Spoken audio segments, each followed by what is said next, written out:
Hello, my beautiful people. It's me, a basic home cook, and I'm here to give you a realistic look at what it's like for an everyday person to follow a recipe, Patechaud edition. At the end of the video, I'll give you my rating based on the recipe's difficulty and time efficiency, so stay tuned. Today's recipe is brought to you by hungryhui.com. I chose Patechaud because it has been my favorite breakfast food since I was a little kid. And if you have never heard of it before, it's basically a Vietnamese version of a meat pie. Let's get started. Here are the ingredients. Feel free to pause here or check out the website in the description. You're probably wondering, why do I have a gas mask here? Well, it's because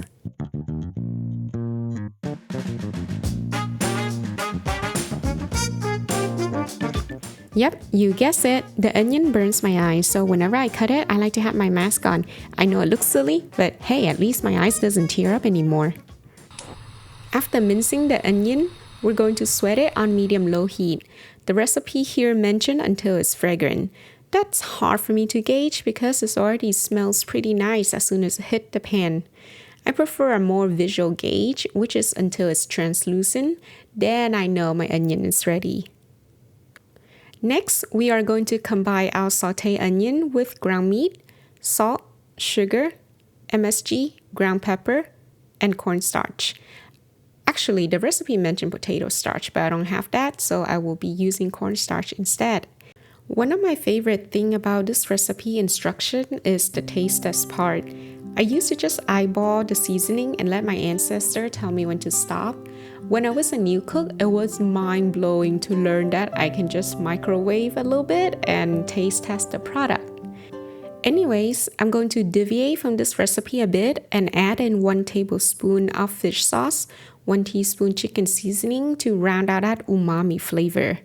For some funsies, I will also add in half a can of pork pate because it ain't a Patechaud without some pate.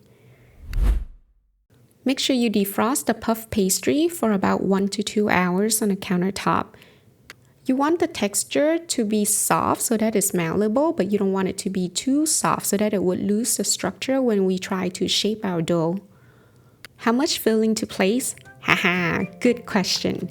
I love that this recipe gave us a rule of thumb, which is 1.5 to 2 tablespoons, and it also mentioned a goal. So in case you cut your dough too big, too small, or you want to try funzy shape mode, you'll be able to adjust it yourself. Next step is to glue the pieces together with egg whites. Fun fact, did you know that egg white is referred to as the baker's glue in the baking world? The protein in egg white would coagulate when heated, creating a very strong but secure seal that will hold the edges together better than water, especially when you're baking or frying your dough. Lastly, we're going to brush egg yolk over the top to create a nice crust when baked.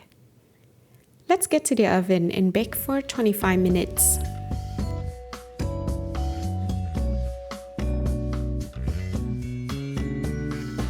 Ta-da! Just a caveat, make sure you have good meat to dough ratio, otherwise you're going to be like me and eat half the Patechaud before you could find where the meat has been hiding.